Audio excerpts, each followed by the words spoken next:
கலாத்தியருக்கு எழுதின நிருபம் 6ஆம் அதிகாரம் 15ஆம் வசனம். புது சிருஷ்டியே காரியம். புது சிருஷ்டி தான் காரியம். நாம் புது சிருஷ்டியாக இருந்தால் தான் பரலோக ராஜ்யத்துக்கு போக முடியும். இந்த பழைய காரியத்தில் உலக பிரகாரமான எல்லா காரியத்தோடு வாழ்ந்து பரலோக ராஜ்யத்துக்கு நிச்சயமாக என்ன செய்ய முடியாது, போக முடியாது. புது சிருஷ்டியே காரியம். அழைக்கப்பட்ட அனைவர், தெரிந்து கொள்ளப்பட்டவர் சிலர். யார் போவா? புது சிருஷ்டியாக இருக்கிறவங்க தான் போக முடியும். இன்றைக்கி நம்ம ஆண்டவர்கிட்ட கண்ணீரோடு கேட்க வேண்டும். ஆண்டவரே, என்னை ஒரு புது சிருஷ்டியாக மாற்றும் ஆண்டவரே, புது சிருஷ்டியே காரியம்னு சொன்னார். ஆண்டவர்கிட்ட நம்ம கேட்கணும். ஆண்டவரே, நான் புதிய மனுஷனை தரித்து கொள்ளணும், புது சிருஷ்டி தான் காரியம்னு சொல்லியிருக்கீங்க, என்னை புதிய சிருஷ்டியாக மாற்றுங்க, என் மனதை புதிதாக்கி மறுமாக்கும் ஆண்டவரை சொல்லி நம்ம கேட்க வேண்டும்.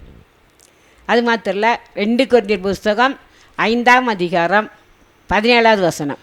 இப்படி இருக்க ஒருவன் கிறிஸ்துவுக்குள் இருந்தால் புது சிருஷ்டியாய் இருக்கிறான்.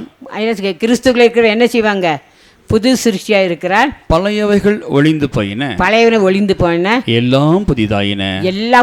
இப்போ கிறிஸ்துக்குள்ள இருந்தால் எப்படின்னா, ஆண்டவரோடு இருக்கிறவங்க, ஆண்டவரோடு சஞ்சரிக்கிறவங்க, ஆண்டவரோடு எப்போது நடக்கிறவங்க என்ன செய்வாங்க? புது சிருஷ்டியாக இருக்காங்க. அவன் என்ன சொல்லுவாங்க? ஆண்டவரே, எனக்கு இந்த இறுதி வேண்டாம், என்னை ஒரு புது சிருஷ்டியாக மாற்றும் ஆண்டவரே, என்னை புது சிருஷ்டியை மாற்றுன்னு சொல்லி கேட்டே இருப்பாங்க. ஆனால் அதான் சொல்கிறார் கர்த்தருடைய வேதம் சொல்லுகிறது, ஒருவன் கிறிஸ்துக்குள்ளே இருந்தால் அவன் என்ன செய்வான்? புது சிருஷ்டியாக இருக்கான். பழையவெல்லாம் ஒளிந்து போய் எல்லாம் புதிதாயின.